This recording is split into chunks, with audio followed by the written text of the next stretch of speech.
Bonjour et bienvenue sur Mon avocat, ma famille et moi, le podcast qui parle famille, enfants, séparation et surtout émotions. Ces émotions qui nous submergent quand notre famille traverse des tempêtes. Dans cet épisode, nous allons parler du divorce amiable, et plus précisément du divorce sans passer devant le juge. Le divorce par consentement mutuel par acte d'avocat est la nouvelle forme de divorce par consentement mutuel. Pas tout à fait nouvelle, car ce type de divorce existe depuis 2017. Il a remplacé le divorce par consentement mutuel homologué par le juge qui permettait aux époux d'avoir un seul avocat. Désormais, 2 avocats sont obligatoires pour divorcer par consentement mutuel. Pour évacuer définitivement la question, oui, l'avocat est obligatoire en matière de divorce en France. On ne peut jamais divorcer sans avocat.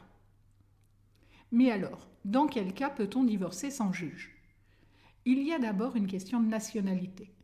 Les 2 époux doivent être français ou être ressortissants d'un pays qui reconnaît le divorce par acte extrajudiciaire, c'est-à-dire sans juge. C'est essentiel, car si votre pays ne reconnaît pas votre divorce, vous serez considéré comme étant toujours marié et vous ne pourrez pas faire appliquer les décisions prises dans votre convention de divorce. Il faut ensuite, si vous avez des enfants communs, que vos enfants ne souhaitent pas être entendus par le juge. Vous devrez leur faire signer un formulaire précisant s'ils souhaitent ou non être entendus. S'ils veulent être entendus, ce sera obligatoirement la voie du divorce judiciaire qui devra être choisie. Une fois ces questions réglées, intéressons-nous au divorce à proprement parler. Pour pouvoir envisager un divorce par consentement mutuel par acte d'avocat, il est tout d'abord nécessaire d'être d'accord sur le principe même du divorce. Ça peut paraître une évidence, mais pour pouvoir divorcer par consentement mutuel, il est obligatoire que les 2 époux veuillent divorcer. Peu importe que l'un soit à l'initiative de ce divorce et que l'autre époux l'accepte, parfois à contre-cœur. Il faut être d'accord pour divorcer. Si vous êtes d'accord pour divorcer, il faut ensuite être d'accord ou susceptible de se mettre d'accord avec l'aide de vos avocats sur l'ensemble des conséquences du divorce.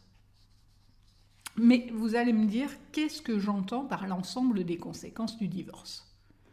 Le divorce implique de séparer tout ce qui a été construit au cours de votre mariage. Il faut donc être d'accord sur la garde des enfants, garde classique, garde alternée, selon quelle modalité.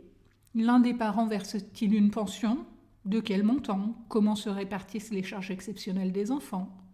Se pose ensuite la question des biens acquis pendant le mariage. Selon le régime matrimonial choisi au moment du mariage, communauté de biens, séparation de biens. Que fait-on du domicile conjugal ? Est-ce qu'on le vend ? Est-ce que l'un des époux le conserve et l'autre achète sa part ? Souvent, pendant le mariage, les questions se posent peu. On met tout dans le pot commun pour la famille, quel que soit son régime matrimonial. Mais quand la séparation apparaît, alors l'envie de faire les comptes survient et les rancunes peuvent apparaître. Il n'est pas rare que l'un des époux considère qu'il a plus contribué que l'autre, du fait d'un salaire plus important, et qu'il devrait donc obtenir plus dans le partage des biens communs. Pour pouvoir divorcer par consentement mutuel, il faut avoir réglé ces questions. Reste un point important qui cristallise souvent les conflits, la prestation compensatoire. Cette somme qui doit parfois être payée par un époux à son conjoint pour compenser les sacrifices faits par l'un au bénéfice de l'autre ou pour compenser une disparité, c'est-à-dire une perte de niveau de vie de l'un des époux par rapport à l'autre. Les époux doivent être d'accord sur tous ces points pour pouvoir divorcer par consentement mutuel sans passer devant le juge. Pourtant, il arrive régulièrement qu'au début du divorce, les époux ne soient pas d'accord sur tout, ou simplement n'aient pas envisagé l'ensemble des points que nous venons de voir. Doit-on d'emblée écarter la possibilité d'un divorce amiable ? La réponse est non. Même en cas de désaccord au début de la procédure, ou de désaccords qui apparaissent lorsque l'on commence à aborder l'ensemble des points à trancher, un divorce amiable est envisageable, pour peu que les 2 époux aient envie de s'entendre et de trouver des solutions.